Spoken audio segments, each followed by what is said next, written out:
What's going on, guys? It's Broadway Joel, the voice of Dominican boxing. Today we will be interviewing Bob Santos, the trainer of Hector Luis Garcia. Hector Luis Garcia will be fighting Tank Davis January 7th in Washington, D.C., the nation's capital.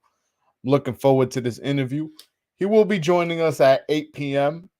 So he won't be part of the live right away, but up until then I'll talk some boxing with you guys. And matter of fact, I'm gonna do this early. I'm gonna throw up the link early in case anybody wants to call in and have a conversation with me while we wait. You know what I'm saying? Puerto Rican rum, I see you, bro. Shout out to you for always supporting. You always live in the chat, always showing love. So it's definitely greatly appreciated.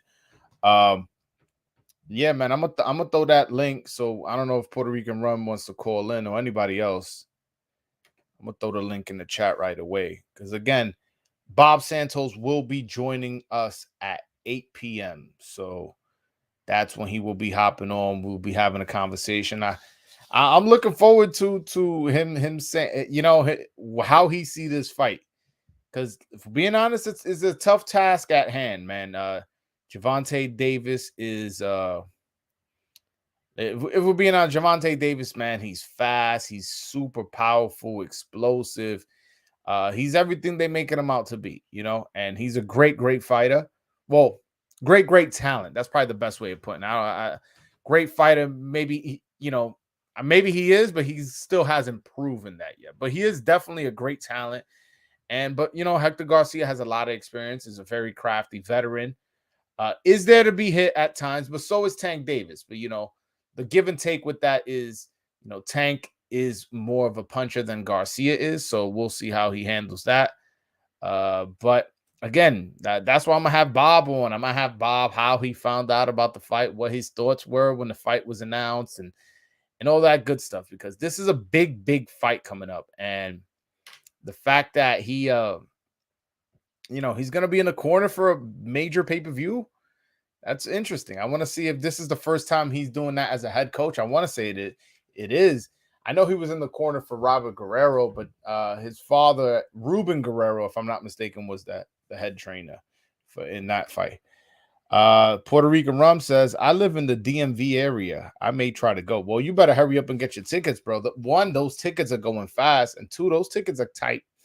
They're kind of expensive, so the longer you wait, the more expensive they're going to be. So I would suggest to you, if you are contemplating on going to that fight, get your tickets now in a hurry and definitely do your thing so you could go watch it live. I listen, I'm going to be there live. I applied for a media pass. Hopefully I get approved for that. But if I don't, I also have a ticket already. So I'll go and I'll watch that fight. So I'm going to be there live, whether I get approved for a media pass or not. I'm interested in what's going to happen in that fight. I'm curious. The undercard is, I, I don't want to say stacked because the matchups are more showcase fights. Andrade is fighting Damon Nicholson. That's not like a big fight. Boots is fighting Karen. I can't pronounce that guy's last name. He's fighting somebody who's ranked in the IBF. And then who's Rashidi Ellis fighting? I believe he's fighting some Mexican guy. I forget the guy's name, but point is nobody of note. So that's the only thing I will say about the undercard. There's a lot of good names, fighters that we wanted to see more of, whether it be Boots or Rashidi or Demetrius, but it's not against the opponents that necessarily gets you excited. Like, oh man, I can't wait. Chris de lo mío, que lo que, Joel, yeah, que lo que, Chris Martinez. Yeah, man, I'm about to interview Bob Santos in a bit. He's going to hop on at 8 p.m. Eastern. So right now, I already threw the link in the chat just in case anybody want to hop on and chop it up with me, ask a question, or just want to stay and, just stay and chat. That's cool with me. The link is in the chat, and that goes for anybody, man. Yeah, no, I'm excited, man. I'm excited for the opportunity. If like when I interviewed Hector Garcia, he said if he wins this fight, this will be the biggest win in Dominican boxing history. And I would have to agree because this will be the biggest fight. I can't think of a one. It's definitely the biggest upset, and not necessarily by the odds method, but the biggest upset that means something. You know what I'm saying? He's beaten one of the cash cows of boxing. Definitely south of 160. I can't think of a bigger draw, right? Nobody at 160 is more popular than Tank. Oh, yeah. Nobody at 154 is either. 147, you can make the argument that Spence is, but is he really? I don't know. Like that's up and down. 140, nobody's more popular. 135, he's the most popular. Yeah, then 130 and down. Yeah, so south of 160, this is the most popular fighter. And you telling me you gonna beat some guy who's this, top 10 in popularity? That'll be a big statement. And it'll definitely be a kind of kick in the door, make a statement type fight for us Dominicans. You know what I'm saying? Like, I feel like even this year, people still doubting us. People still like, yeah, but these Dominicans and this and that was like, all right, you doubting us, but like what we've done, it doesn't matter. This would matter. This would definitely show like, yo, this is what we about. Doesn't matter. Yo, what's going on, bro? You're gonna have to mute your mic, mute the background, man. Oh, my fault. Can you hear me, bro? Yeah, I can hear you. What's your name and where De you lo from? mío, que lo que? Tranquilo. What's your name? Where you from, bro? Adrian, bro, from Brooklyn. Oh, BK, shout out to you, man. I'm from Brooklyn. What part of Brooklyn you at? Bushwick in the house, without a doubt. That's what's up. I'm not too far from Bushwick. I'm originally from East New York. Where I got family out there. But yeah, Yeah, bro, man. I'm just calling in, giving you a shout out, showing love and shit. I'm excited for this fight. January 7th. Gonna be locked in. What are your thoughts, man? How you Yeah, feeling man. about I this? think listen, I think actually right before I hopped on the live, I was watching Isaac Avalar versus Hector Luis Garcia. Hector Luis Garcia got dropped in the first round, and Yeah, I remember that. I think it was just more like he.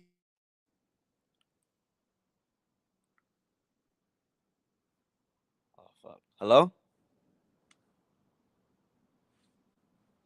Yeah, I think your shit froze, bro. You good? I'm good now. I can hear you now, yeah. Because I got it on the screen too. But yeah, Yeah. what you saying? Now, yeah, I think he got dropped just because he got caught cold, like he wasn't fully warmed up. But yo, he followed up with a dominant. It was an 8-round fight. Yo, he first of all he dominated the rest of that round. Obviously, he can't get that round because he got dropped, and then continued to dominate the rest of the round. That's the last southpaw he faced. That's And hard right there, kid. yeah, one of the things that I saw that he was doing was like he was punching while Avalar was punching because Garcia is not the fastest fighter. He's not slow, but he's not blazing. He doesn't have blazing speed. But when you punch with your opponent, you kind of negate that because you're punching as soon as he's punching, meaning you're punching when he's not in the defensive mode. Word. And he excuse me, he has little sneaky moves where he'll hit his opponent on the inside when the person's thinking he's just leaning in to grab. He'll sneak in an uppercut. Very crafty with the body shots. Like that, he has a lot of tricks up his sleeve. Where if you're not watching carefully, you'll miss that. And I was watching really carefully that fight against Isaac Avalar, who's not Tank. Believe me, I understand that. But that's the last southpaw he faced. So I'm excited about the fight. How do you see it? Yeah, me too. I feel like he's got to be very technical, like very smart. No fucking over aggressive, no stupid moves. Like just very technical. And I definitely see him outboxing him. You got Garcia winning? It's gonna be 50-50. But if he wins, he's gonna have to go all 12 rounds outboxing because everybody knows Tank got that one hitter quitter, that equalizer. You know, and that's what worries me about Hector. Hector, although a great fighter, he does move well, he does box well. the thing is with Hector, he does get hit. Like that's something you can say. Like you can't say he's this defensive wizard where like he's so smooth with it and he's gonna dip and dodge. And he does get hit because he's more of an offensive fighter. He's more of a come forward fighter.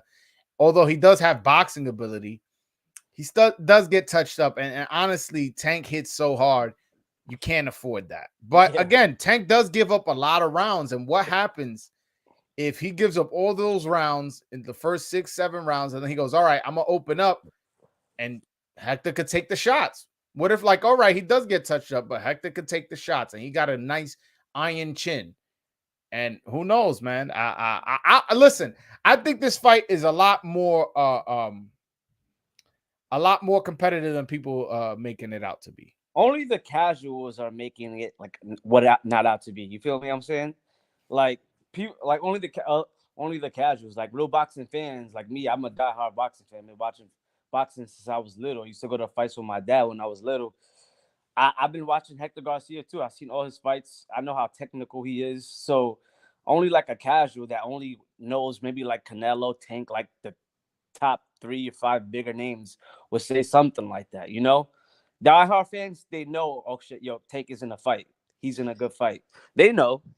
I listen. All I know is if Tank rushes in and he thinks he's just gonna walk through Hector like this is an easy knockout that he's about to get, like he's gonna be in for a really rude awakening. Because again, my guy's crafty. My guy has a lot of moves where it doesn't necessarily look too impressive on the screen. Like, oh yeah, he caught him with a left hand, but how he set up that left hand is a lot more tricky than people think. And one other thing that I liked what I saw in the Isaac Avalor fight was he doesn't really get hit too much by the left hand. If anything, he gets hit more by the right hook a lot more. And although Tank has a good right hook, his money punch is his left hand and his left uppercut. So I listen, I got all the faith in the world that he's gonna make this a competitive fight and he has a chance of winning. And I think anybody who says otherwise is either fanboying or doesn't know enough about Hector. So who you betting on? Man, I'm betting on Hector, man. What, you crazy?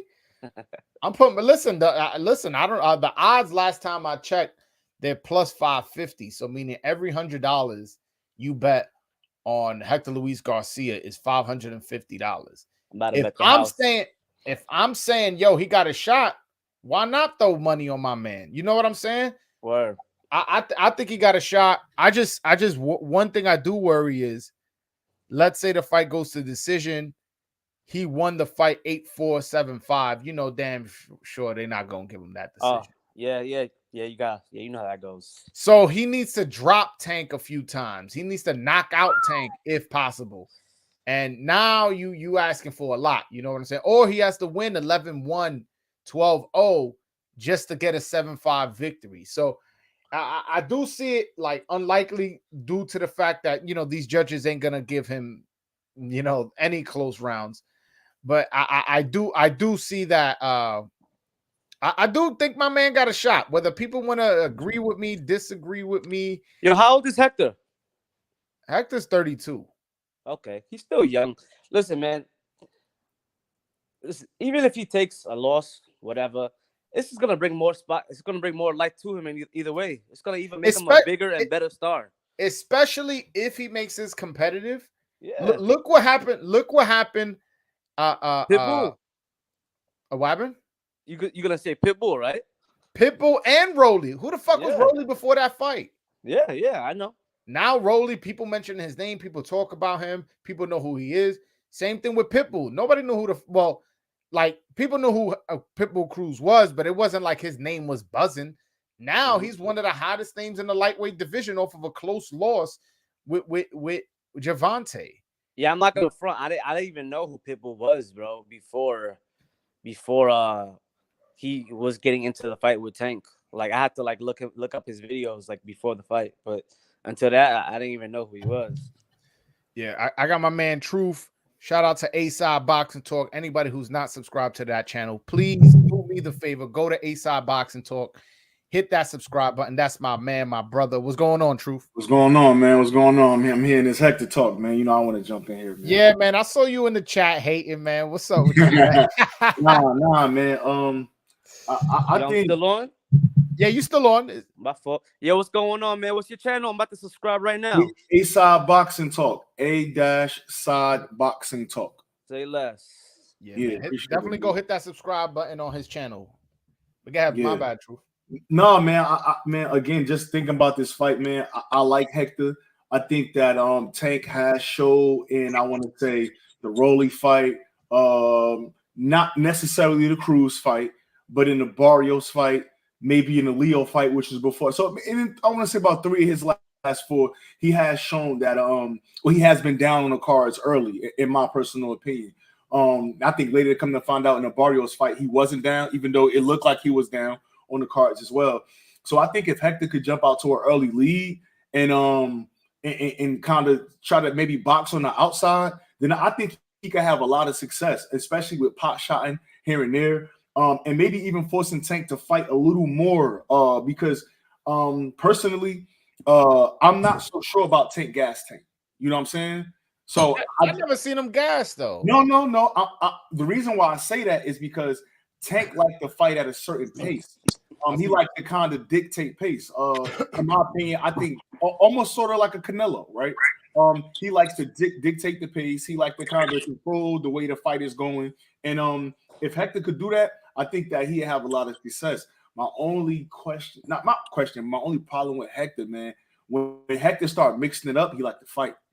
Like, you know what I'm saying? He liked to fight. That's the only thing that make me nervous, man, because that's like an instinct. That's not like, I won't say it is boxing or boxing, but that fighting, like that fighting spirit is just in you. And no matter what you game plan, and you can't really control when you start to kind of get mixed up. Even like Leo, like you look at the Leo fight, he was trying to box early. He wasn't trying to fight, but he threw right hand, then a right hand, and then a right hand, then he got caught.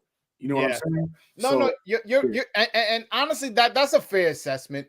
That is true about Hector. Hector is more of an offensive fighter. He is somebody who doesn't mind mixing it up. He's just one of those rough and tough guys that's just in him. But we don't know what his chin is like. Now he's moving up in weight. He's gonna be less drained. Not that he was drained at 130, but point is he'll have more fluids in his system, more punch resistance. Yeah. What if he could take the punch? And what does Tank do if he goes, oh shit, I gave up the first 6 rounds thinking I could eventually knock this guy out, and he's taking my best shot and he's still coming forward. See, the thing is, if he could take the punch, he's gonna have to take that shit for 12 rounds. I ain't gonna lie. So if he could take it, that's a hats off. He could fuck around. If he could take that punch, he might win. Like, you know what I'm saying? Just being honest, but that's a tall task. You know what I mean? I just hope that it somehow Hector could manage a way to drop Tank, and possibly if he could do it multiple times, obviously the more the better. But if he could do that, I feel more comfortable with him possibly getting the decision, because I feel like if it goes to decision, he's not gonna get a fair shake. And that's not saying just because he's Dominican, because this is that. No, there's a big money fight happening 3-4 months later. They're not gonna allow this guy who's in his early 30s, who nobody knows, go and upset the apple cart. So no, for sure. Unless he does like a 10-2 with 2 knockdowns, you know what I'm saying? It's like, oh shit, then you kind of can't take it away from him. Has Tank ever been knocked down before, yo? No. Not that I know of. No. Now, I'll say this though, bro. Now, if you want to kind of go that route, I think if Tank hurt his hand, like how he did in the because remember the Leo fight, he had to switch gloves at the end. He ended up wearing the winning gloves. In the Santa Cruz fight, I'm not Santa Cruz, and that was Leo Santa Cruz. But in a Cruz fight, Isak Cruz, remember he had those red gloves. Anytime you see Tank with gloves without marking, that's because they're winning gloves, and they don't want to promote the winning that goes on there, so they just kind of remove that part of the glove. But now if he hurt his hand against a guy like Hector Luis Garcia, and so now Hector Luis Garcia got 2 active hands, and Tank can't necessarily throw. Now I see like that's a real 50-50 fight. You know what I'm saying? Where Tank got a box and move, and then for Hector, you're not necessarily worried about that left hand with that uppercut and a lot of them punches that Tank like to throw. If you don't got to worry about that, bro, it's a whole different fight. You know what I'm saying? Mm-hmm. Facts. Yeah. You got something to say? No, I just I'm, yeah. No, I'm agreeing. I didn't want to interrupt, but I was agreeing with you guys. Yeah. Yeah, no, like again, it's going to be a good fight, and I'm excited. I am going to be there. I got my ticket already. I did already apply for a media pass, so whether I get approved or not, I will be there. And I'm hoping for a good competitive fight. If Hector loses, and if Hector wins, it's going to have to be in dominant fashion. So. And one thing I will say about Hector, if we see his last two fights, and even the fight before that with Isaac Avalar, he has a habit of winning his rounds very clear, like where it's like, oh, there's no doubt Hector won that round. Yeah, for sure. You know what I'm saying? We saw that in the Isaac Avalar fight. Even in the round he got dropped, he got up and dominated that round. Obviously, you don't give him the round because he got dropped. But point is, he won every single round with the exception of the one he got knocked down, and the one he got knocked down, he still dominated that round. Same thing with Colbert. The rounds he lost, which I only gave him, I think I only gave Colbert 1 or 2 rounds. I don't remember. But the rounds Hector won, they were just clearly won by him. Same thing with Goody in the Gutierrez fight. He won those first nine rounds clearly. Yeah, and I was about to say, even in the Gutierrez fight, I don't think so he lost rounds in the Gutierrez fight, but I think that was more of kind of like already got this shit in the bag. We just trying to, be a little conservative. We're not trying to make no mistakes here. But by the time he was even lost a round in the Gutierrez fight, he had to fight one already. Yeah. Again, I mean, barring a knockout, he had to fight one already. So those is like kind of scratch off rounds. You get what I'm saying? Yeah, because he won the first 9 rounds clearly. That ninth round, I don't know if you guys remember that 9th round. He really fucked up Gutierrez, and I think he went in for the kill. Because he beat him up bad. I don't know if you guys want to rewatch that fight, but that 9th round he did him dirty. And then the next 2 rounds, 10 and 11, I thought he lost. To me, he looked gassed, and then he won the 12th. So to me, he won 10-2. So to me, he lost those rounds because he went in for the kill, didn't get it, and was kind of like breathing heavy. What Bob Santos told me when we met up after the fight, he was like, I just told him, yo, we already got the fight in 1. Don't, and he goes, a lot of times when you're telling a guy, go, then mid-fight, you want to tell him, yo, start boxing, it's hard for him to adjust. Yeah. I don't know if that's just trainer talk or if it's what I thought, where it's, he went in for the kill in that 9th round, beat him up real bad, but still didn't get the stoppage. So I'm not so sure what to make of it, but either way, circling back to my original point, he wins his rounds very, very clear. So if he could win those rounds in the Tank fight very, very clear, again, God, hopefully God could, get him a knockdown or 2. He could maybe squeak out a decision. And if he can knock out Tank, shit, that'll make it even better. So my question for you is, how do you feel about the and I call it the meeting of the minds, right? You got Bob Santos, you know what? I'm not even gonna say arguably. Without a question, Bob Santos is trainer of the year. No question. Yeah, that's not for sure. I don't think there's nobody even close to becoming a trainer of the year besides Bob Santos, right? And if you want to say Derrick James, but again, we had 2 fights, so whatever, right? But you got Bob Santos versus Calvin Ford and Coach Kenny, right? And I say a meeting of the minds, and the reason why I'm even putting them, I guess, on the same plane, because when you kind of look at Coach Calvin Ford, their only fighter that they have brought to stardom is Tank. You get what I'm saying? So it's not like Calvin Ford got a stable of guys over there and everybody's just kind of on the same level. It's really just Tank. You get what I'm saying? I'm not saying they don't have the capabilities, but it just to this point it is what it is. So Bob Santos with Puello, with Adames, with Hector Luis Garcia. How do you think that? Because I'm really curious to see the game plan that Bob Santos comes up with from the beginning. So what you think about that as far as the battle between the coaches or the battle of the minds? I think it's gonna. That's a great question, honestly. But honestly, I think that Bob Santos, if it looks like he's more of an offensive coach. Like I don't know if you remember seeing Adame's last fight. Oh yeah, come on. Yo, hell yeah. I never seen Adame's look like that. I was like, whoa. Yeah. Like I know he's a puncher, so I've always known he got power. But he just looked a little extra explosive, and he, you know, he had a little bit more tricks up his bag, with, up his sleeve. I'm sorry, where I didn't see that before. So I'm not too sure, because I honestly I got wind of who Bob Santos is this year. I known him as a strength and conditioning coach. I never known him to be a trainer, but this year we look, and Puello, who's originally more of a boxer, you know, kind of, you know, dug deep and fought with Akhmadov in that fight. And Hector, same thing. You know, in his fight with Colbert and Gutierrez, he came forward and was kind of more aggressive. So if we're just going based on how his fighters fight, and he's coming on in about a half hour, so I'll ask him, you know, if he's more of an offensive coach or a defensive coach, or how do he look? I would say offensive. Yeah, but I would say that his strategy is probably either to pressure Tank and possibly smother his power, try to make it an inside fight where you know Tank can't load up, or who knows, maybe he has Hector Garcia rely on his boxing skills, because Garcia was an Olympian. Garcia was 3-time Pan American silver medalist. So he has boxing ability. It's just like you said, maybe his nature is more to fight.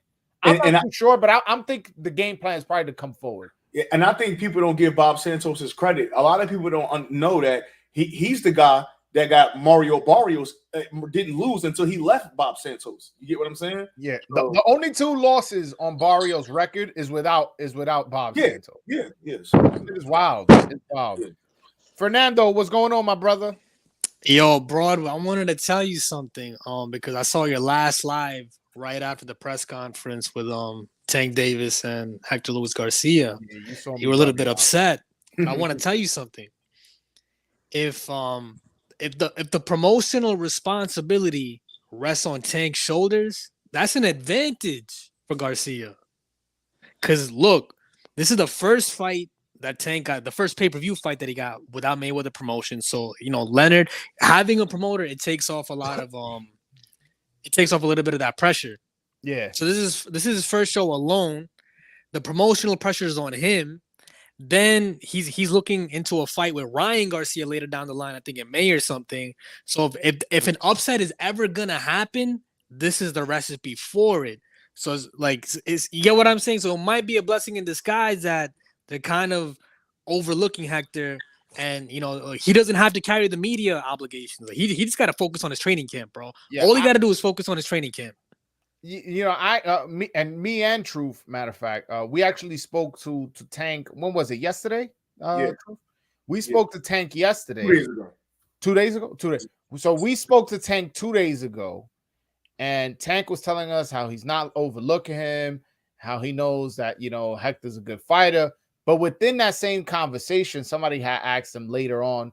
And by the way, shout out to Lefty from Chicken Talk.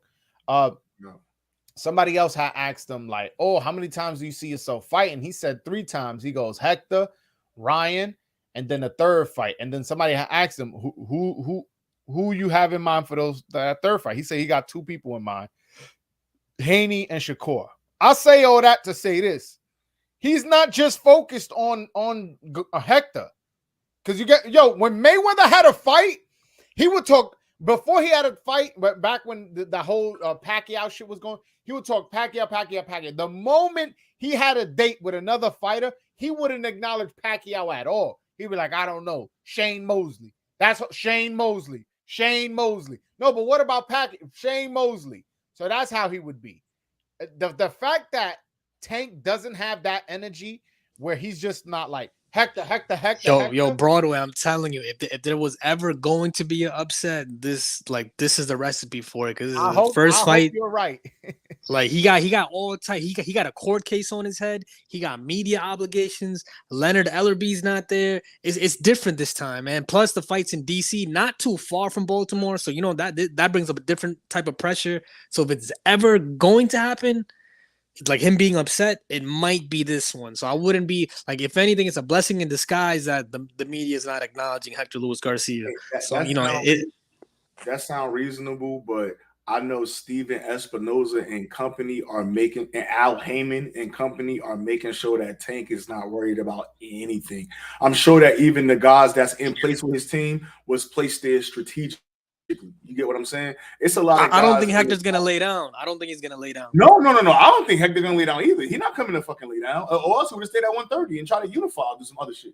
Or defend it before possibly having a loss on his resume. So I don't think he's coming to lay down at all. But I'm just saying, like, I know Al Heyman. I don't know Al Heyman personally, obviously, but I know that that's a businessman. He's a shrewd businessman, and so I don't think that they would let Tank's first fight post being Team Mayweather have him handle all of his personal business by himself.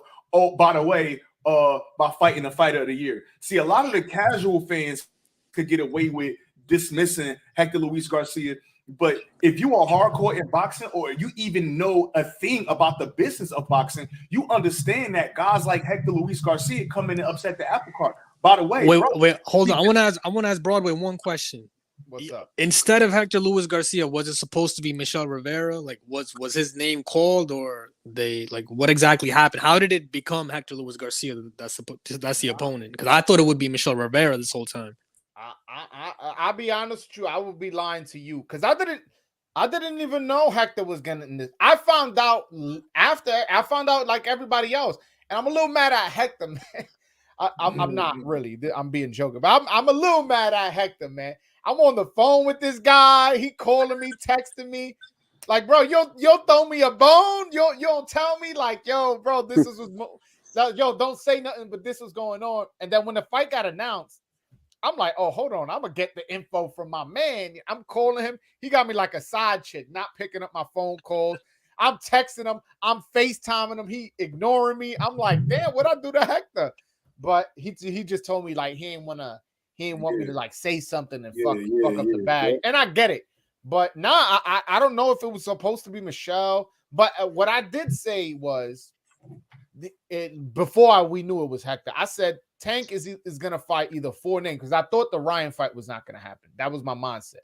So I was like, he's going to fight 4 people, potential opponents, and 3 of them are Dominican. I was like, he's either going to fight Hector Luis Garcia, move him up. He's either going to fight Puello at 140. He's either going to fight Isaac Cruz or he's going to fight Edwin De Los Santos. That's what I was like. I was like, because that's on the PBC side who they got. Puello I think Rolly's going to fight Puello. No. I'm talking about before we knew what was going on. Well, I didn't even hear about that. Yeah, that is a possibility because Rolly just randomly ended up in the WBA rankings at 140. And usually when they do that, that's because they're trying to make that fight with the champion. So, who knows? Yeah.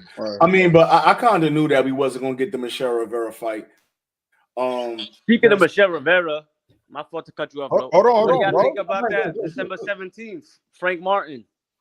We'll get to that. We'll finish your point. I was just saying, I just knew we wasn't going to get the Michel Rivera fight just yet because of his activity this year, right? I don't think he's been too active this year. And then I'm not trying to be funny, but we know that Sampson don't put his guys in trouble unless he's 100% sure that it's a 50-50 fight. And I think that just because Michel Rivera activity this year, he ain't been out like they needed him to be out. I just don't think personally. I wouldn't even sub him out for Hector Luis Garcia. You got a guy that's hot right now. You got a guy that's ready to go. He fighter of the year. Put him in there with Tank. He only moving up.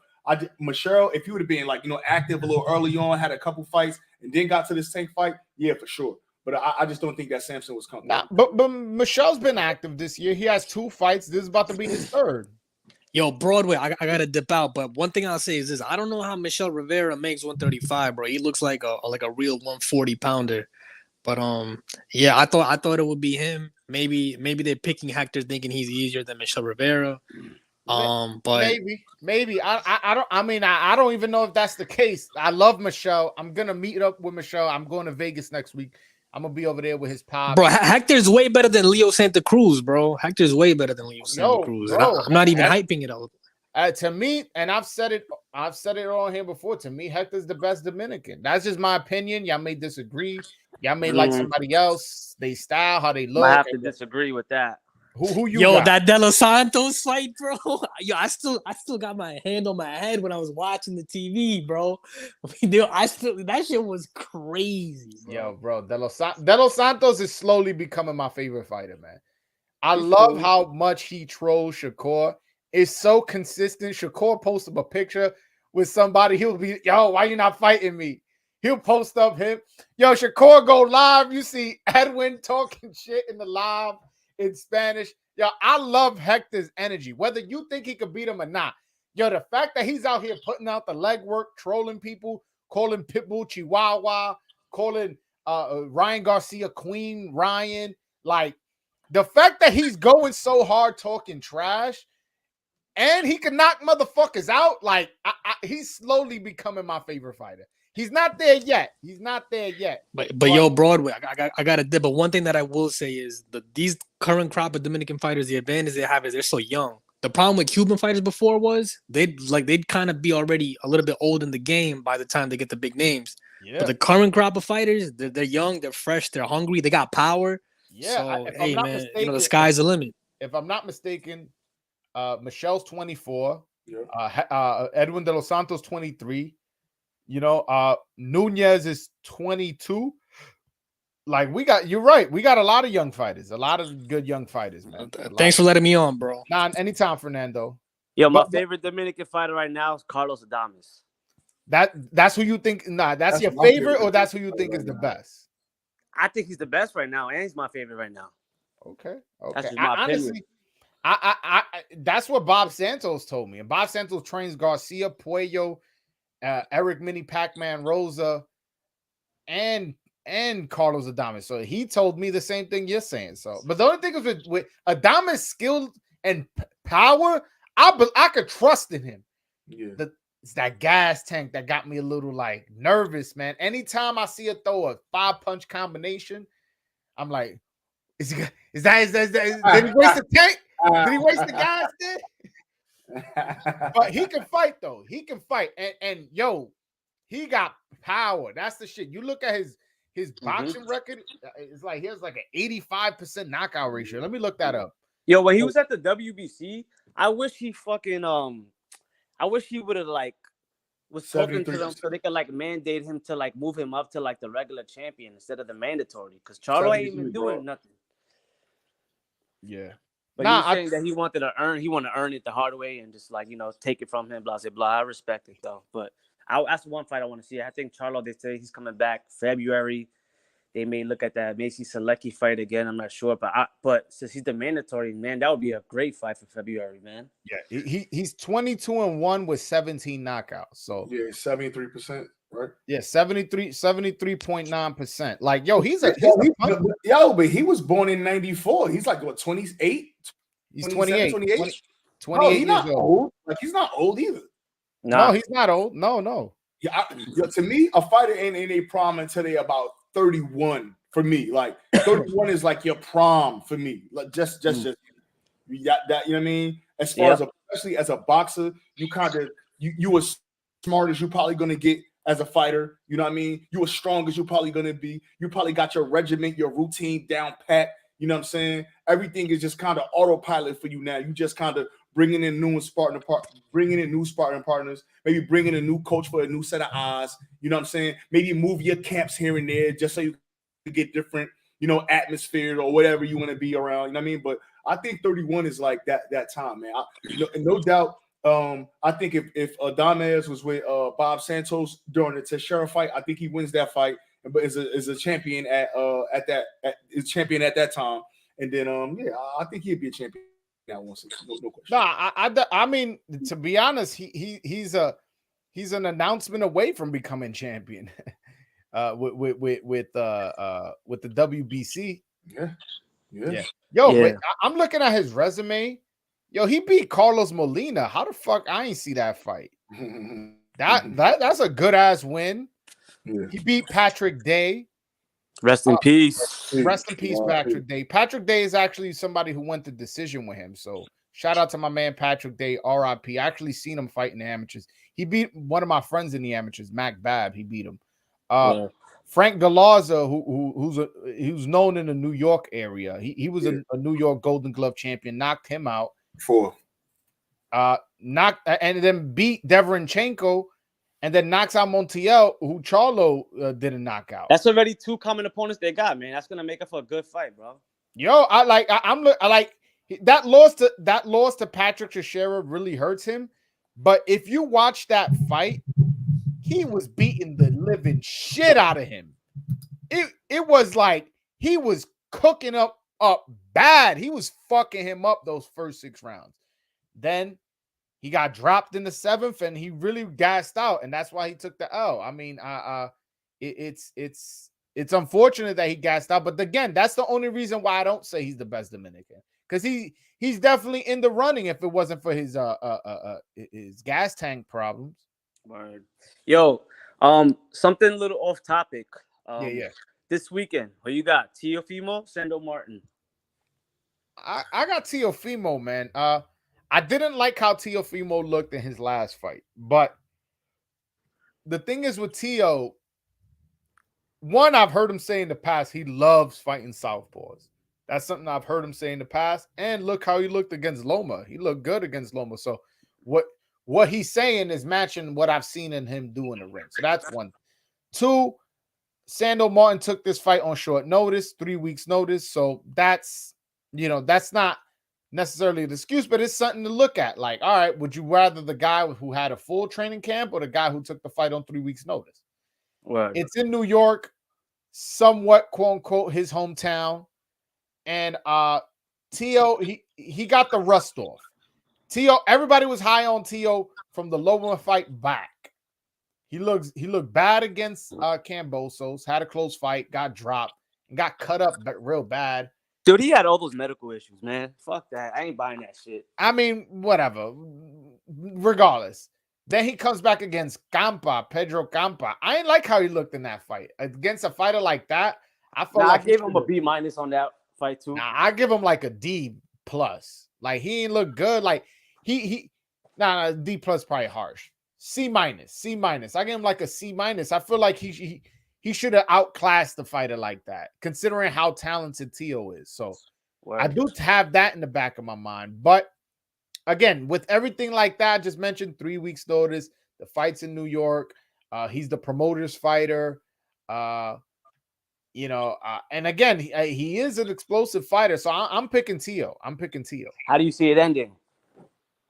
I got him winning by decision. I think he drops Sandor at least once, and then Sandor resorts to running and shit like that. I think he stops him late, maybe 10th or 11th. Well, you sound like a big Teo fan to me. I like Teo. Teo's my guy. Fuck what everybody gonna say. Teo's my guy. Yeah, but you have wanted to talk about Rivera Martin, right? Yeah, December 17th. I'm excited for that one too. How you see that fight? Damn, bro, that's 50-50. That's You another think so? one. Battle of the prospects. I think Martin got a little bit more power. I feel like Rivera maybe a little bit more skillful, more technical. Mm-hmm. He got the height, he got the reach advantage. So I think that's 50-50. Yeah, to be honest, and Truth is on here. Me and him disagree on this. I don't see this fight as close as people think. I think Michelle Rivera is gonna make a statement. I think Michelle Rivera is really gonna show the separation between himself and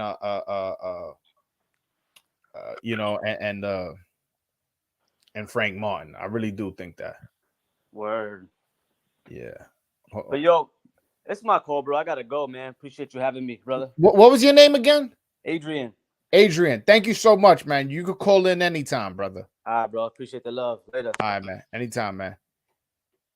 All right, guys. I need everybody to hit that like and subscribe button if you haven't already. Also, go subscribe to my man A-Side Boxing Talk. Go subscribe to his channel. He was on here talking with me. He's still on. I'm not sure. He stepped away real quick. Says after this fight, Rivera should fight Shakur if Tank don't fight him. Yeah, I'm down with that. And Tank won't fight him because Tank will either be coming off a loss against Garcia, meaning he's trying to he's probably going to rematch Hector if he loses to Hector, and if he beats Hector, he's going into the Ryan fight. So I don't have a problem with Rivera going the Shakur route if he can't get a Tank fight. I definitely don't have a problem with that. Well, he's going to have to. I don't think Tank is going to have a choice. And truthfully, I think that's going to be Tank's third fight. After Shakur fight Lomachenko, I see Shakur I think Shakur going to win. I mean, excuse me. After Devin fight Lomachenko, After Devin fight Lomachenko, I really see him relinquishing the belts. Tank as the WBA regular, barring any loss.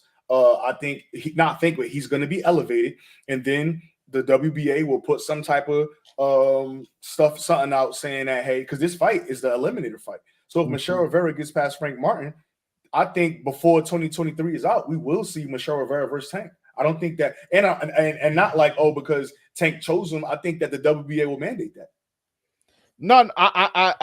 But what he's saying is, if he can't get the Tank fight, should he fight Shakur?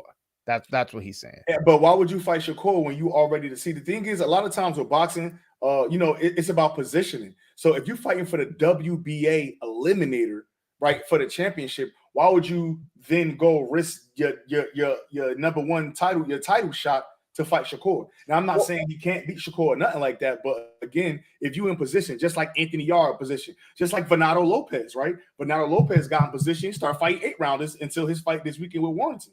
So I don't think they will risk that. No, but right, hold on. Let me look at the WBC rankings. All right, yeah, all right. So Shakur is probably gonna fight the Japanese Yoshino. Yeah, that's probably who he's gonna fight. But because Michelle Rivera is ranked 9th in the WBC and Yoshino's ranked 6th, how Yoshino's ranked ahead of Michelle Rivera beats me. But all right, yeah, I can see that. That's probably what's gonna happen. But what he's saying is, all right, he beats Frank Martin, let's say. He becomes the mandatory to Tank. But what, he's going to wait until Tank has 2-3 fights? But who's he going to be fighting in the meanwhile? I mean, he might fight a stay busy again. So it's about positioning. He might fight a stay busy fight or something like that. He might fight somebody in the interim, but I don't think that he's going to fight what I think is going to be a tough fight in Frank Martin and then go fight Shakur right after that for no belt. Like, I think for him, especially Michelle, I know he want to fight the best, but I think, again, it's about positioning yourself to win that championship. So I think if he get past Frank, I think we might see him fight again. And truthfully enough, I wouldn't be surprised if he fought again just to stay on schedule with Tank. So maybe a month after or in that month and a half time frame, so that once that fight is over and they call for that mandatory, it'd be him versus whoever the champion is. Well, I guess you saying like when he fights in the Ryan Garcia undercard, you saying? Yeah. So what I'm saying is, like, he gonna fight Frank. Let's say he get past Frank Martin, right? Boom. Yeah. So if you know that Devin is gonna relinquish, or you know that you are in position, why not stay on the same? Because right now he's on the same schedule as Tank. He fighting next week. Tank fighting 2 weeks, 3 weeks after that, right? So they're on the same schedule. So Tank has a fight schedule in April, May. Who knows with Ryan Garcia? Why not fight again in April, May? So that when your fight is done, his fight is done. If Tank wins now, or Devin get up, I mean, because shit, by the time Tank fight Ryan, he might be the WBA super champion. Depending on if because if that fight happens with Devin and Lomachenko in March, and Devin relinquishes the titles, well, then now Tank is the full WBA champion. Now the WBA is gonna order Michelle Rivera versus Tank. I just don't think it would make sense to go through a tough fight in Frank, then fight another tough fight still for not a belt, when you could kind of stay on the course with the guy that's the champion right now, so that you could just guarantee your title shot. And by the way, Tank is the biggest payday for Michelle Rivera. Yeah, all those guys. No, that's like I said. I did the math earlier. I'm not sure if you were listening. I was like, Tank is the biggest draw south of 160. I think he's a bigger draw than Spence, to be honest with you. He is. I look at it like this. Remember, so Tank, and I just had it because my cousin is a big Spence fan, so we just had this debate. Spence packed 40,000 people into Jerry's World, right? They did a $5 million gate. Tank packed 19,000 people into Barclays and did a $5 million gate. So they did the same. Tank did the same gate as Earl Spence with half the people. That means his tickets were double the price. You get what I'm saying? So to me, that's just telling me that he's a way bigger draw. No, and not only that, from a pay-per-view perspective, their numbers, maybe Spence is a little bit better, but if we're being honest, the fighters Spence has fought are definitely a lot more recognizable than the fighters Tank has fought. You know, Sure. like people knew Ugas from fighting Pacquiao. People knew yep. Danny Garcia. People knew Sean Porter. You know what I'm saying? These are recognizable names. Where what was that? Mikey Garcia too. Yeah, Mikey Garcia. Like just a lot of names that you just know if you're a casual boxing fan and you watch the sport, you know, maybe not as closely as somebody like you and I do, but just off those, like I definitely think that south of 160, because he's not bigger than Canelo who's at 68. He's not bigger than the heavyweights. I just think that you know, south of 160, I don't think there's any argument. Shit, I think the only person in this only guy on this side that's bigger than him is Canelo. I don't think nobody else is bigger than Tank, because remember they just said that Wilder did like 70K with Hellenius. We ain't never heard that number from Tank. You know what I'm saying? Sure. So and again, we just went to the. I just went. Remember, we were there too. Tank packed the. Tank did the highest gate in the Barclays over Wilder. Yeah, he did a better gate than Wilder and a higher attendance than Wilder. Yeah. So you know what I mean. So yo, truth. I gotta let you go. I got Bob Santos on the line. Go ahead, I'll open up the phone line later in case you want to ask him a question. All right, bro. Everybody go subscribe to A-Side Boxing Talk. My man Truth, definitely one of the best YouTube boxing pages in YouTube. Bob Santos, thank you so much for giving me your time. You're always so gracious with your time, and I appreciate you doing this for me. All good, all good. Glad to do it. My pleasure. First, I want to ask you, when did you know that Tank versus Hector was a real possibility? You know, I knew after we beat Chris Colbert, you know, obviously with the Gutierrez fight, you know, we're inching closer to kind of getting within range or striking distance. I mean, obviously, you know, they have a group of guys that they can choose from and a number of different directions that they can go. But that being said, obviously, you know, we knew we were inching closer, and you're kind of getting your name into that mix. So whether it would have been this fight or, you know, 2 fights from now, but definitely Hector's put himself on that level, you know what I mean, to be in contention for those types of fights, no doubt about it. And when did you, because when I saw, like, so getting back, I follow Hector on social media, and I saw Hector in Vegas, and I was like, whoa, like that's crazy. Like, he don't even have a fight schedule. He left the Dominican Republic and was already training in Vegas. Found it a bit strange, but I was like, wow, I like the fact that he's very dedicated and focused on his career. Was there a phone call made like, hey, you know, come back to Vegas, you might get this fight? Or was it just something where he did it on his own, kind of like, hey, let me just get back to, you know, America and start training just in case something happens? No, I mean, obviously he likes to work on his craft, and, you know, the more time me and him can spend together, the better that's going to be for both of us, obviously. And so, you know, he definitely want to get out here and work on his craft. And then again, obviously you're always in the hopes of, hey, you know, maybe we can get an opportunity for that type of a fight. And so everything lined up. Thank the good Lord Jesus Christ for us. And here we are now. What was your reaction when you heard he got the fight? You know, because this is a big fight. What was your reaction once you heard it was like kind of like official?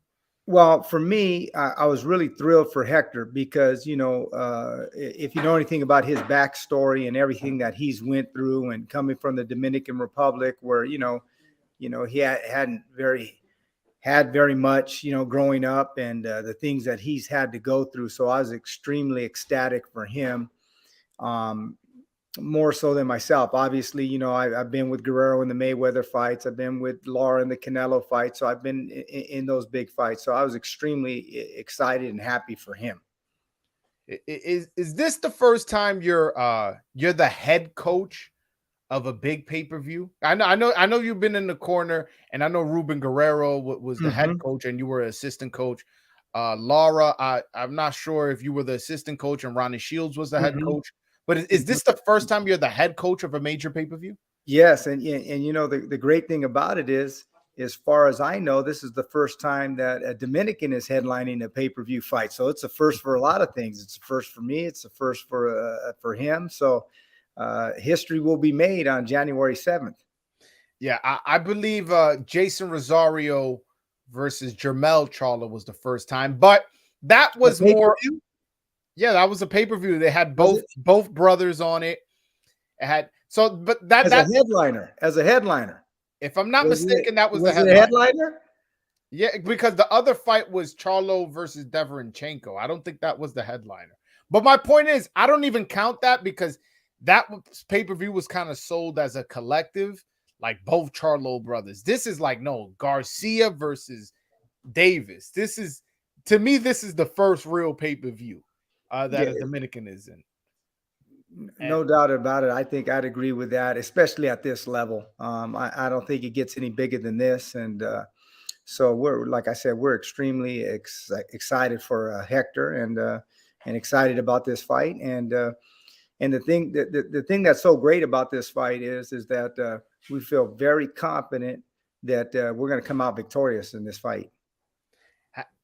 That's good to know. Has the focus level and training level took up a notch from, you know, Gutierrez and Colbert? Has it taken up like a notch, like, oh no, we're extra focused? Or is it just like, hey, we're always super focused, we're just going to continue what we do and you know, stay heavy in the gym? Well, I think, you know, the main thing is that the training to a degree is somewhat stayed the same in terms of how we prepare with so many weeks, where we're going to be at in terms of sparring and things of that nature. But I think I can see in his eye and his demeanor, the focus obviously is different with him. You can see that. You can feel the energy is different. You can, you know, the confidence level is different. I think this is probably the most confident he's ever been in his career, obviously. And so, yeah, you can feel the difference with him. But for me, I just try to keep everything the same, the round somewhat within the same concept. And we don't, for me, I don't try to change anything too much different for any other fight than what we're doing for a fight like this. Okay. Any like, so Hector Garcia, one of my favorite fighters, great fighter, does get hit a little bit. You know, he is more on the offensive side of a fighter. He is more of a fighter than he is a boxer. Any concerns or specific game plans where you're like, all right, you know, I know this is your nature, like to come forward a little bit more and brawl a little bit more, but this guy's a big puncher. Is there any more focus on defense this training camp? Well, I mean, always, anytime you're going to be in with a big puncher, there's always going to be a concern, right? So that said, though, we're very blessed that Hector, you know, with his amateur pedigree and how many amateur fights, I mean, he's seen everything under the sun. So he can adapt to a lot of different things. Hector can fight on 3 different levels. He's seen everything under the sun. And so, you know, of course, we're going to pay a little bit more attention to detail than you would in the past because you're in with a puncher. But that being said, he knows what the task is in front of him, and he has the ability to adapt to those different things. So, like I said, it's going to be an all-time classic fight. I can tell you that. Oh, so you predicting this is going to be a barn burner, knock him out, drag him out type fight? It's going to be a barn burner. There's no doubt about it. It's going to be high drama, and you know, and I expect us to come out on top. So I watched the press conference. I was a bit disappointed. Not one journalist asked Hector a question at the press conference. You know, all the questions were directed either to Tank or Calvin Ford. Did Hector or you feel a little bit disrespected? You guys took stopped training camp, took a trip across the country for this press conference, and not a single question was asked to your fighter? Well, you know, I don't know what Hector felt. And for me, I don't care if they ask me any questions, but I felt disrespected for him in terms of, hey, man, this guy's coming off beating, you know, a guy like Colbert, like I said, a 40-1 underdog. Okay. 50-1, whatever you want to call it. It was a huge underdog. And I took it. It was disrespectful to me in terms of this guy's an Olympian. He's undefeated. He's a world champion. he's coming off doing things that very few people, whether it's Shakur, whether it's Devin Haney. Think about taking a fight on 19 days notice against Chris Colbert, who's only lost 4 rounds. 19 days notice. Yeah. Okay. So, and to do what he did. So to me, it was disrespectful. But that being said, it's just that much more fuel for the fire. And at the end of the day, I'm sure they're going to want to, interview him after he's victorious on January 7th. So we'll take it. We'll take it for that. I love it. I love it. So obviously we know Tank already has a fight scheduled with Ryan Garcia. And that's a big money fight. I think we would both agree on that. Sure. Are you a bit afraid that, let's say, Hector wins 7-5, 8-4, that when it goes to the scorecards, it kind of goes the other way just because, this big business that's about to go on? Is there any concern of that happening? I mean, you're always concerned because certain rounds can be subjective, right? So you have a concern with that, and is that on the judge's mind where they could be swayed? But I think if we go out, we take care of business the way I think that we should. I think things will work themselves out. For like I said, rounds are subjective, but at the end of the day, it's hard to go against public opinion. So if something like that did happen, the people can see what it is and what it is and what it's worth. So hopefully that's not going to be the case. Hopefully everybody's just has professionalism. But like I said, people can get swayed, get caught up in certain things. And but hopefully that doesn't happen. That doesn't transpire, because I feel very confident Hector's going to be victorious in this fight. This is a 2-part question. Do you feel you need a knockout to win? And does Hector carry enough power to knock out Tank? I don't know that we necessarily need a knockout to win. But that would be nice. But for sure. Yeah, that being said, I think Hector is capable of putting anybody out at any given time, and so he carries a good punch. I think at 135, we're going to be that much better, stronger, and ready to rock. That was you actually led into my next question. The moving up in weight, does that concern you at all? Hector only had 3 fights at 130. Originally was at 126 pounder. Then, now after 3 fights at 130 is fighting at 135. Is there any concern of him moving up in weight, or is that a point of worrisome or anything like that? No, he's got a good size frame. Unfortunately for me, I was able to work with Robert Guerrero, who turned pro as a 122 pounder, won his first world title at 126, and then went all the way to 47 and won a world title. Henry Armstrong, Robert Guerrero, and Manny Pacquiao, I think, are the only featherweights to win a welterweight championship. So I know a little bit about preparing guys and moving up in weight classes. And fortunately for us, he has the frame that we can get the job done in that regard. And so I'm very confident in him with this fight. Okay. What's the energy like in the gym now, knowing that one of your fighters and one of your, in the case of the other fighters, one of your gym mates is, preparing for a huge fight against Tank Davis, one of the top 5 most popular fighters in the sport?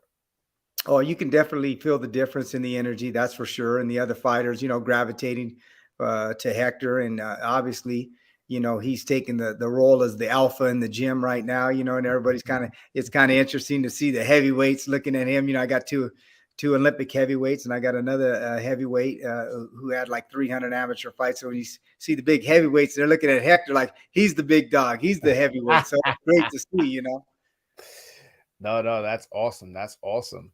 So, is there any sense of nervousness, or is it more excitement? This fight coming up? No, I think it's excitement, and we're very excited for this opportunity. That's the great thing about Hector with his amateur pedigree, being in the Olympics. Going in Chris Colbert's backyard and into the United States on 19 days' notice. All those things that he's went through has prepared him moment. And I could see it, the confidence in him that he's exuding. And I think Gervonta, I think Calvin, I think they know that.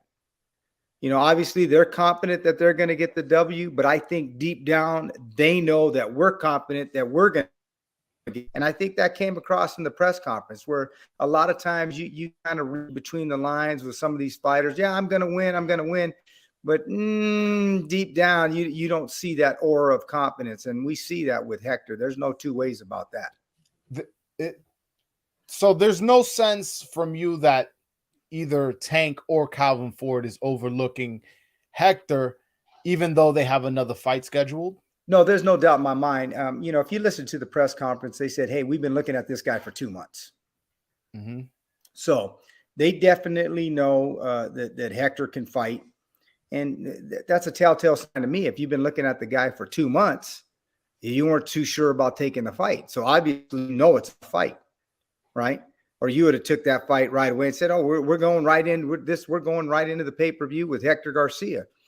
But they said they were looking at him for 2 months, and it took 2 months to make that determination. So that tells me they know this is a real fight. And I think stylistically and technically, Hector's the best fighter he's ever fought, right? If you look at Gamboa, yes, he was a gold medal winner. He was a little long in the tooth, past his prime at that time, and he's right-handed. Hector's left-handed. And so technically, by far, I think Hector is the best fighter that he's ever fought. No two ways about that. And it speaks to his pedigree. Does Tank being a southpaw make any difference to you? Do you prefer that Hector fight a southpaw, or is it just another fight? You know, obviously, I think I think you have a big advantage when it's a lefty versus a righty, because obviously he's going to have fought more right-handers going to have fought left-handers, right? I think we all could agree on that. It just turns out to be that pound for pound, one of the best fighters in the world, and to me, the best 135-pounder in the world, Gervonta Davis, happens to be left-handed. But that being said, I think the advantage is to us, because I feel like Hector has been in probably with a lot more left-handers than he's been in with, just because of how many amateur fights he's had. And so preferably, would you want to be in with a right-hander? I'm sure Gervonta would want to be in with a right-hander, preferably. But I think that advantage swings towards us. Okay. Tank in an interview said that he knows who Garcia has been sparring with, as well as he knows his game plan. One, what do you make of that? And two, is that a concern? Not really. Not really. As far as Hector's sparring partners, one of the guys that he's been sparring with is a kid that I manage. So I doubt that they're going to be telling anything to anybody within Tank's camp. And I think that's just hyperbole, to tell you the truth. Okay. So no concern that he may know what you guys are trying to work on? No, I think it's hyperbole. I think it's mind games. But, you know, at the end of the day, even if they did, I'm not worried about that, because I have the utmost confidence in Hector's ability. Hell, they can have a camera come in and watch the sparring if they want.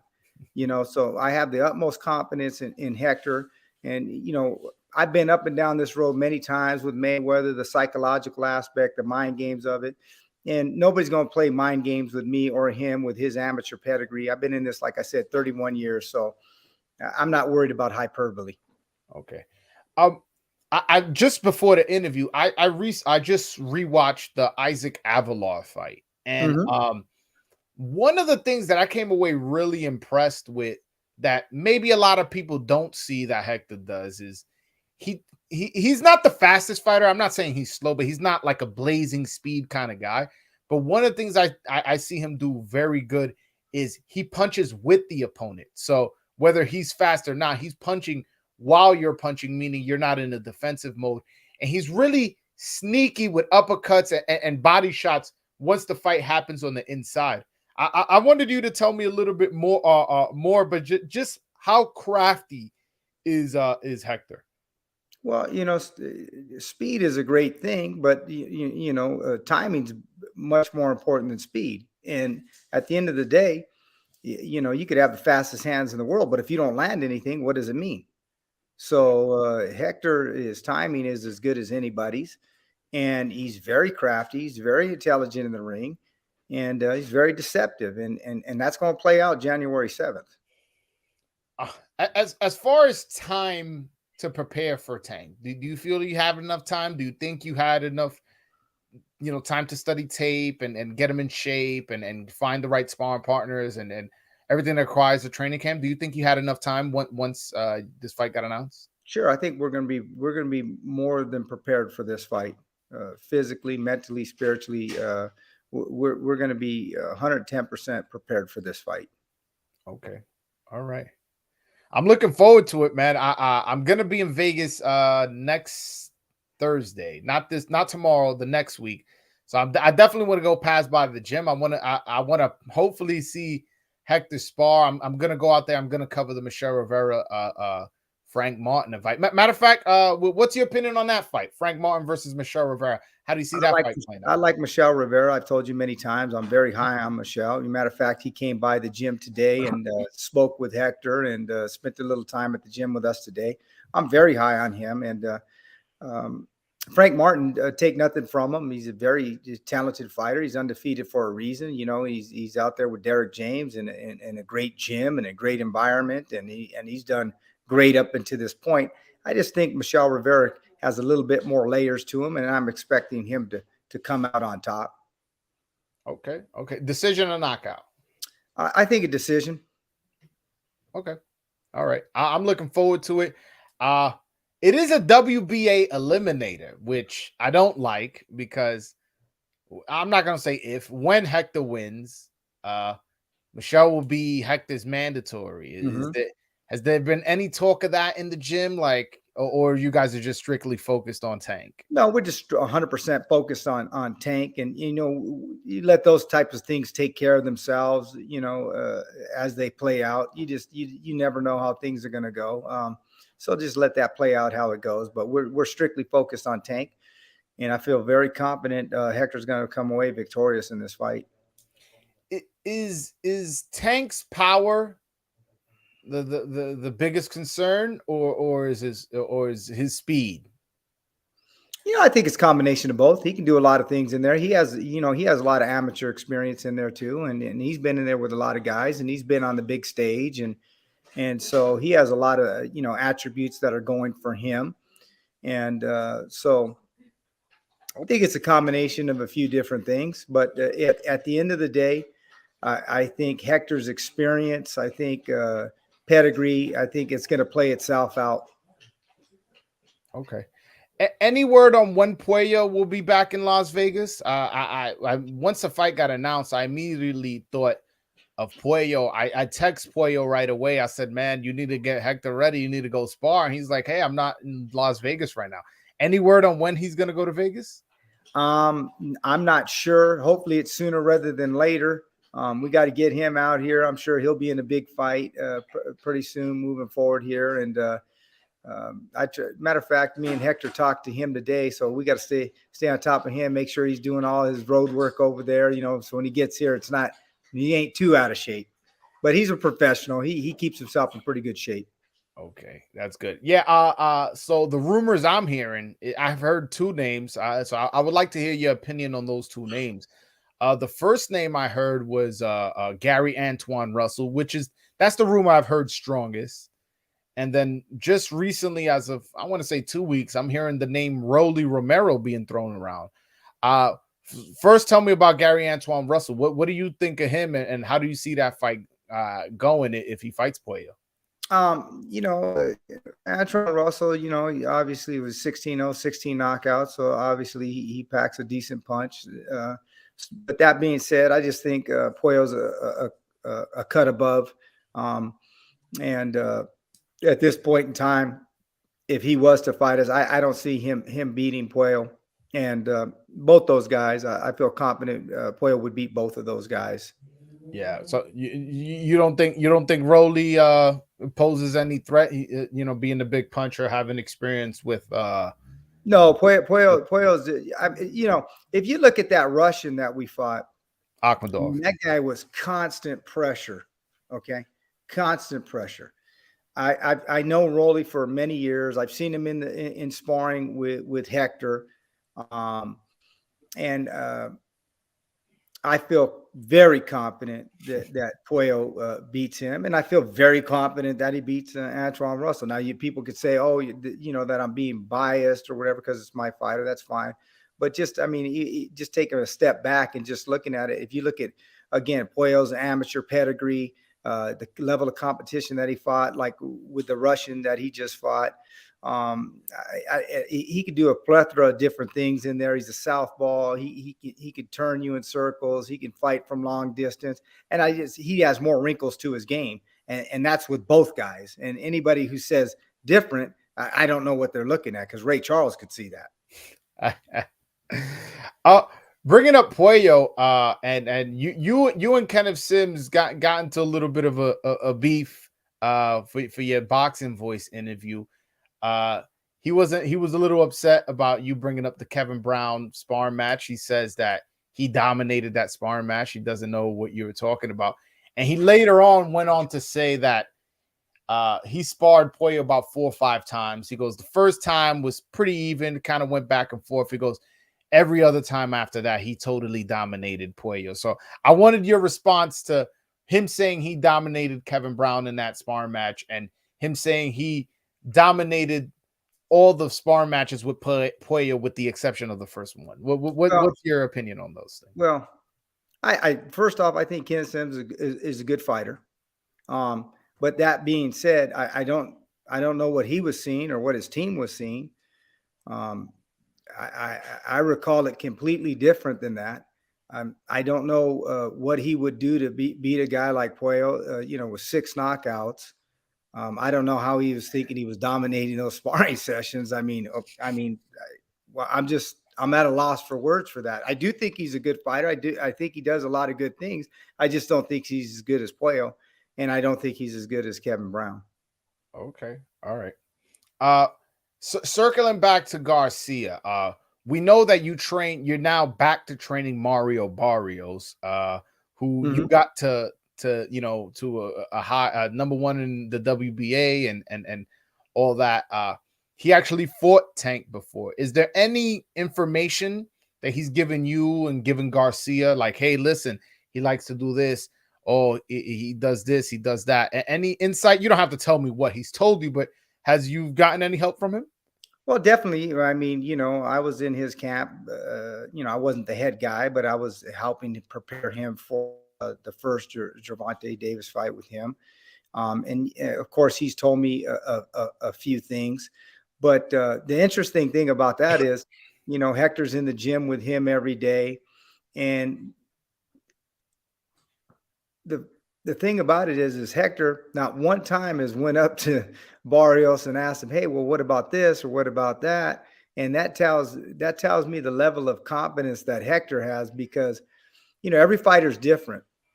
But the confidence that Hector has, not saying anything, to me spoke volumes, because a lot of fighters, well, hey, does the guy do this? And how's his punching power? And how is this? And how is that?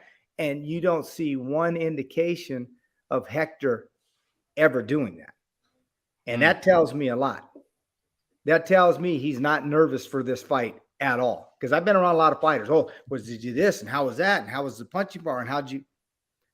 Not one time. That tells me a lot.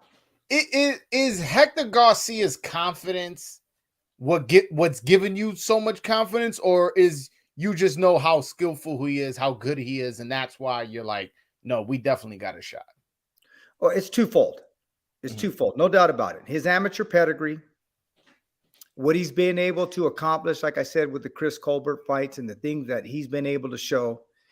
And then obviously what I see, because technically Tank has never fought anybody like Hector Luis Garcia. Now they could say, hey, at the same token, hey, you guys never fought a puncher like us. And that's true. So we're both going into this fight, what I feel, going up against the absolute best. And that's what's going to make this fight a barn burner. Okay. Who can impose whose will? No, for sure.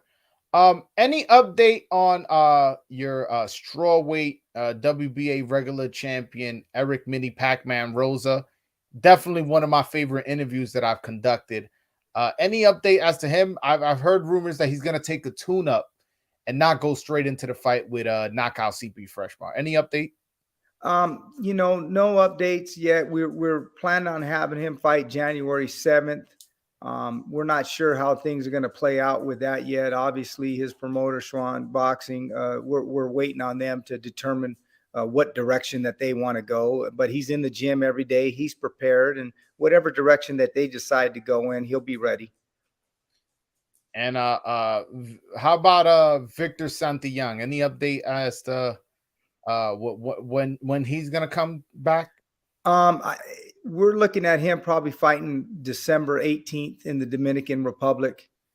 So he's probably going to fight back there, and then he probably will be back January 28th here in the United States. So we'll kind of see. Again, we're waiting on his promoter to see how that kind of plays out. He'll be back January 28th to train or for another fight. No, we're looking at him to be on the card on the 28th here in the United States. But again, that's up to his promoter and what direction they want to go. TV fight? I'm not sure. Again, whatever his promoter, which direction they decide to go in, but he'll be prepared. Will you be taking that trip to the Dominican Republic with him? I'm not sure just yet, because I really want to stay focused here with Hector. Yes, and I don't want to, take too much time away from him, because now we're starting to zero in. We're, this Saturday we got 28 days to go, and it's kind of a crucial point for sure in the camp for us, and turning it up with some of the sparring and things of that nature. Okay. And has Hector look a little extra sharp in sparring? He always looks sharp in sparring. I can't say he looks extra sharp, but definitely, there's more motivation there. It almost seems like the way you're coming across is kind of like, listen, he's always on point. He's confident. The way what we've done in the past is enough to beat Tank. That's kind of like the energy you've given me. Like, you're so confident in the work, how hard he works, and the work you're putting in. Am I reading you right? You're spot on. Yeah, because you see, like, and it doesn't even come across like an act. You seem very confident that you guys are going to pull off this upset, and it's exciting. It's exciting. Yeah, we're very, very confident that we're going to get this victory. I mean, that being said, one punch can change anything. We're not naive to the point. This is professional prize fighting, and at any given time when you're in a puncher, he can turn the punch on a dime, but we can too. Okay, so you saying the same way it only takes one punch for Tank, it may have to only take one punch for Hector. Hector, like I said, he can turn things around in a heartbeat too. Okay, all right. Well, I want to give a chance for the fans to call in. I want to know if that's okay with you. Yeah, no problem. All right, guys. I have here Bob Santos, who I am calling Trainer of the Year. I think we guys can just pencil that in, to be honest with you. He will be accepting calls from the fans. The link is in the chat. Click that link, call in. What's your question for Bob? And he's here giving us his time and taking time out of his busy day. He trains like, how many fighters do you train? I feel like you train like 20. I feel like every fight card, I'm on Showtime watching Showtime. I'm like, oh, there's Bob. So he's a very busy guy. He's taking time out of his busy day to give me an interview. So if you guys want to call in, click that link in the chat, call in, ask your question, and then we can go about our interview. By the way, I'm gonna need one of those shirts. Androide. How is it? Have you learned any Dominican words training all these Dominicans? Well, it's funny because my wife, obviously, she's Mexican. So sometimes, some of the words is like a double meaning. Ahorita meaning for them it's now, and meaning for the Dominicans it's later. So yeah, you know what I mean. So it's kind of funny in that regard. that's so funny. That's so funny. Have you eaten mango yet? Oh yeah, me and my wife, we're out in the Dominican, so we got to partake in a lot of the great Dominican food out there. So we had a great time out there. So we've tried a lot of different delicacies out there. That's awesome. That's awesome. I'm not sure if I had you on. Oh, I did have you on after Carlos Adames. I did. That was the last time I had you on, man. Man, he just looks so explosive. Is that something you guys worked on? I actually also just rewatched that fight, with the 3 rounds of it. I saw that rewatch that last week. It was the explosion a point of emphasis, or is that just who Carlos Adames is? Obviously he's got natural God-given ability. That's something that can't be taught. And any trainer that's going to try to say, hey, that's something that we totally worked on or taught. Can you enhance things to a degree? I give you a baseball analogy. It's like a guy throws 96 miles an hour. He's naturally God-given. Can you change things up? Maybe add a mile or two here and there? Of course, but a lot of that is natural God-given ability. But we do work on sitting on the punches, try to be explosive off the jab and things of that nature. But for the most part, that's all due to his mom, his dad, and the good Lord upstairs. For sure, for sure. Is this the biggest fight of your career? Or do you think that that Mayweather or Canelo fight was the biggest fight of your career, your training career? No, I think this is the biggest fight of my career. In the sense that, obviously I was Robert's manager. I was a co-trainer with him in that fight, but in the sense that I'm the head guy. And with Hector coming from where he came from out of nowhere, I just think it's just, with Guerrero was different. He had been on HBO. He had been on Showtime. He had been on Showbox. He was on the radar. So I think for Hector and myself, it's funny because there's a lot of parallels there, right? Hector just burst onto the scene as this great fighter. And in a lot of aspects, it happened at the same time for me. He's the one that led the way for me, because if you look at Mario Barrios, he was #1 in the world. And I took him there from his first pro fight to #1 in the world. And, obviously, they want to make a change in direction. Hey, you're still going to be his manager, but, they like to go with big name trainers or whatever the case may be. And that's part of the business, everything's not always equal. So in a lot of regards, because of Hector, the opportunity came to me to showcase, what I could do. And it all lined up for me and him, and here we are now. So in that regard, I think this is the biggest fight of my career, and definitely is of his. Yeah, for sure. I have a caller calling in. Real American fan. How you doing, my brother? Long time no speak. How you doing, Joel? Can you hear me? Yeah, I can hear you fine. What's your question for Bob? How you doing, Bob? How's it going? Everything's great. Everything's great, my man. You feeling okay? Feeling great. My question is, we seen Tank fight for the first time. The last fight, I seen Tank for the first time, which made me a little bit of a fan because I wasn't a big fan of Tank. But what made me of a fan was because I wasn't a fan of the Rolly Romero fight, but I was a fan of how he got Rolly Romero out of there. If that makes sense. And the first time I seen him knock out someone on the back foot, is Hector versatile? Because now we always seen Tank knock out guys coming forward, but he went backwards and knocked the guy out unexpectedly. Sure. Yeah, no, Tank's very versatile. I've seen Tank spar many, many times. He's, matter of fact, 3 fighters that I have that I manage and help train. I've watched Tank spar them many times, so I've seen him up close and personal. And of course he's explosive. He can knock you out on the back foot. He can knock you out in the middle range, long distance, or on the inside. So he's shown an array of an arsenal. But that being said, like I said, styles make fights.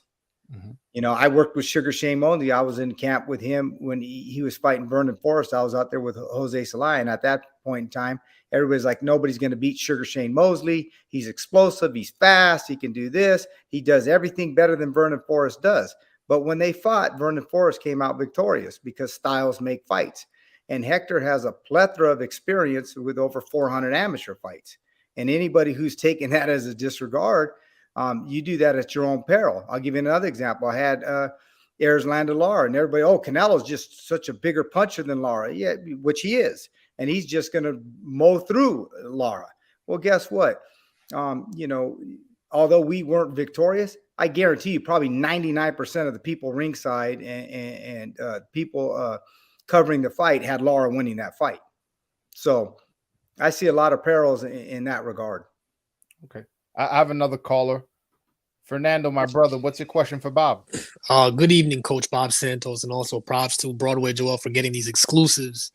Being that it's probably the biggest moment in Hector Garcia's professional boxing career.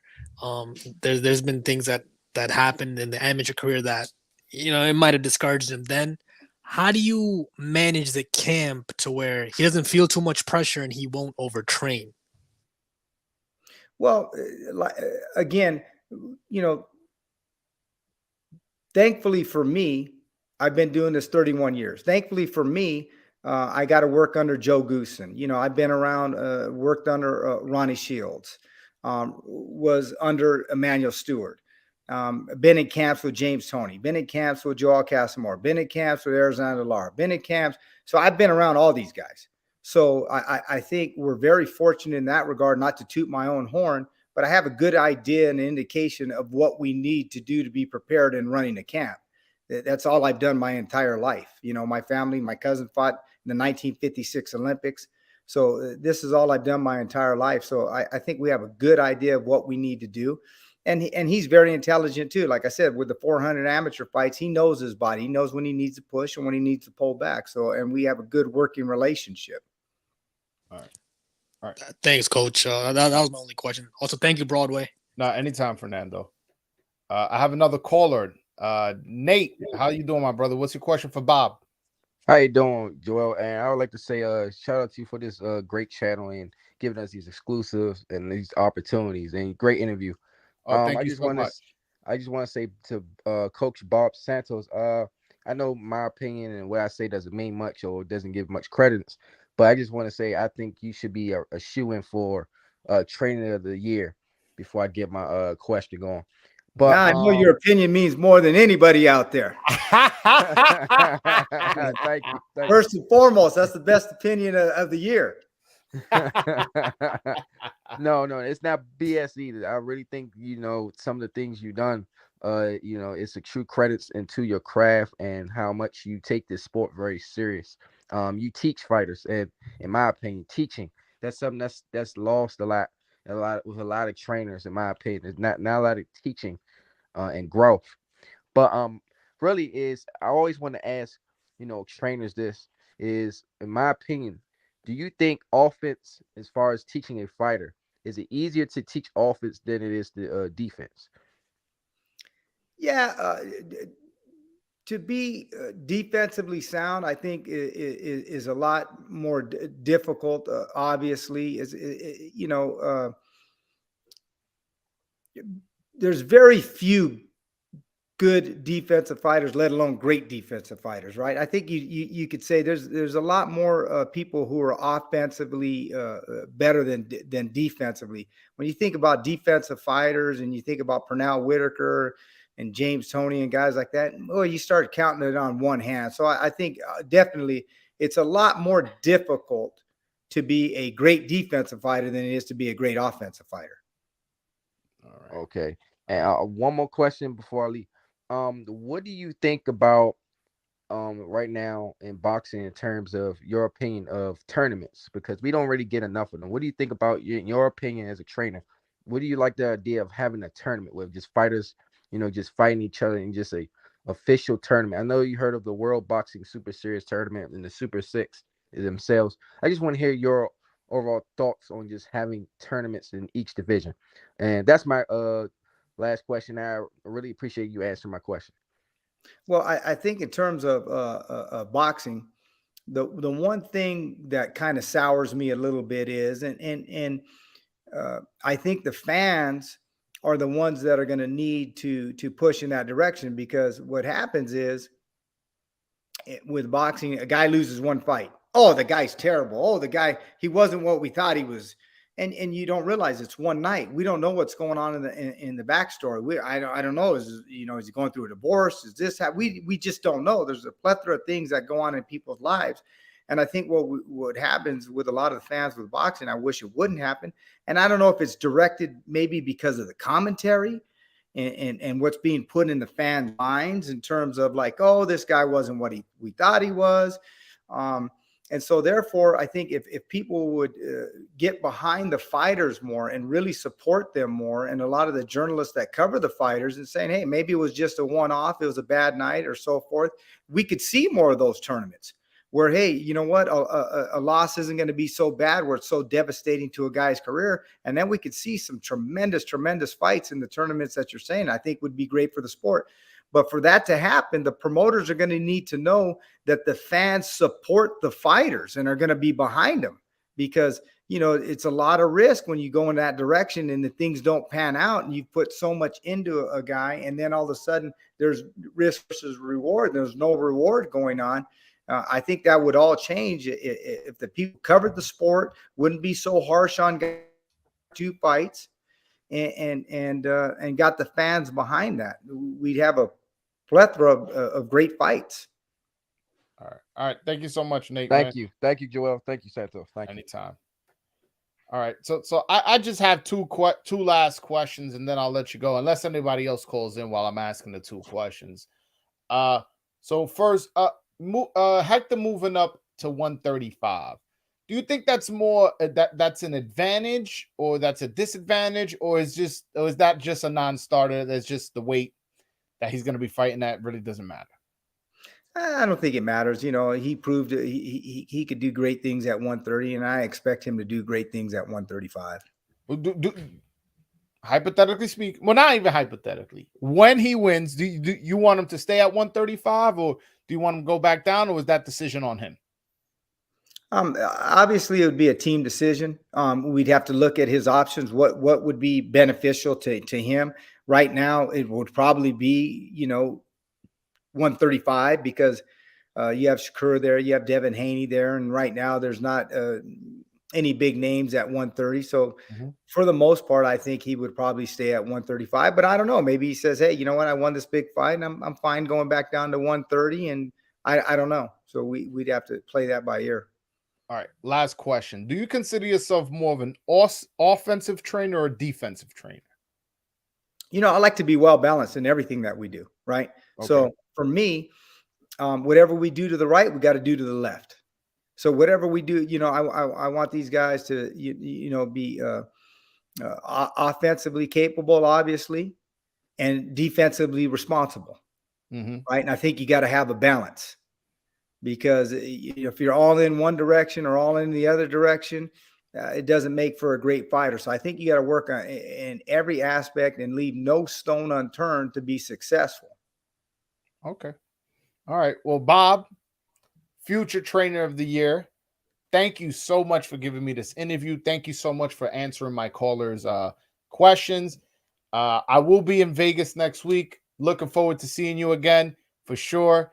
I'm going to be wearing one of those shirts. Hopefully you guys got my size extra large. Oh, we'll have it. I'm looking forward to this. Don't forget about the Fight of the Year shirts that Hector's been wearing. I don't know if you've seen on some of these videos of PBC. He's got the Fight of the Year shirt. I definitely do think he has a legit argument for Fighter of the Year.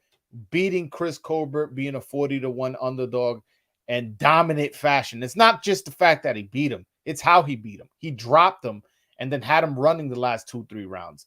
That can't be ignored. 10-2. And the thing about it is that being said too, no disrespect to Bivol, what I thought he accomplished with Canelo was great. But that being said, if Bivol had cleaned out the division at 175 and he went up to fight Usyk, if Usyk was still a cruiserweight, would any of us be going, oh, I can't believe he lost to Usyk? So the same thing with Canelo. I mean, he turned pro at 140 pounds. Yes, he's one of the biggest names in the sport, if not the biggest. But that being said, he turned pro as a 154 pounder. I mean, 140 pounder. Once you started getting to 75, those guys started getting a lot bigger. So to me, all things being equal, Hector fought a guy in his weight class, actually, who had fought more in that weight class bigger than him than he had. Yeah, that's true. And so to me, if it's apples to apples, there's no doubt about it. Hector Luis Garcia is fighter of the year. No, and then not only that, he goes into his next fight against Gutierrez, and he dominates him just as dominant as he did the fight against Colbert. Is like, and Gutierrez was the champion, you know. So I definitely do think, I think he should win it. I'll be honest. Yeah, if it's apples to apples, like I said, who if you were a trainer or you had to put money on something, you want to put money on the 40-1 underdog, or do you want the guy who's a 6-? There's a reason he was a 6-1 underdog. There's a reason we were a 40-1 underdog. Yeah, and then when he went and fought Ramirez, Bivol, you're the favorite. Yeah, you're doing what you're supposed to be doing. So even in the other one, I mean, but if it's apples to apples, there's no doubt about it. Hector Luis Garcia should be fighter of the year. Yeah, there's also guys like Bam Rodriguez that have an argument for fighter of the year. Sure. But again, the way Garcia bursted on the scene and now has a chance to to fight Tank. The fact that he bursted on the scene so strong, so big that he got himself a fight against one of the biggest draws in boxing just shows how big of a year he had. So sure, I'm in agreement with you.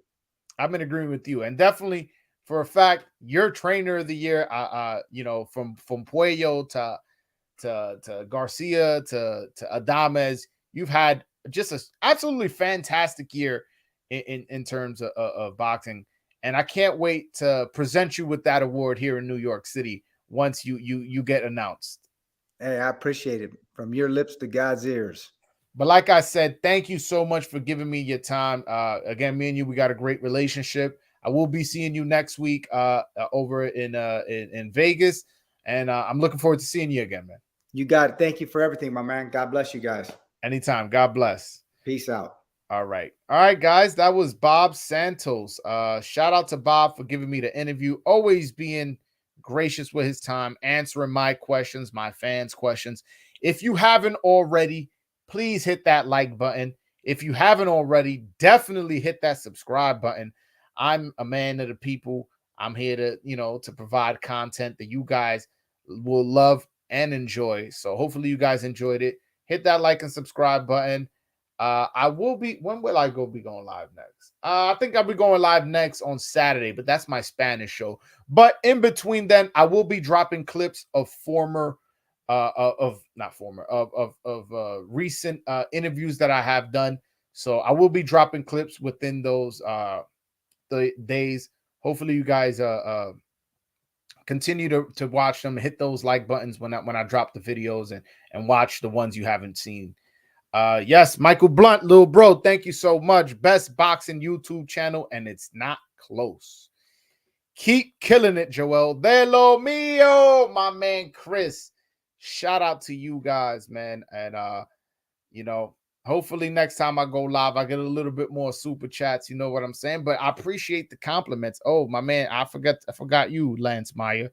Great show, gentlemen. Thank you, Lance. I really, really appreciate that. Again, I will be trying. I'm gonna try next week to get Edwin De Los Santos back on my channel. I love the way he be trash talking Shakur Stevenson. He is a very entertaining guy on social media.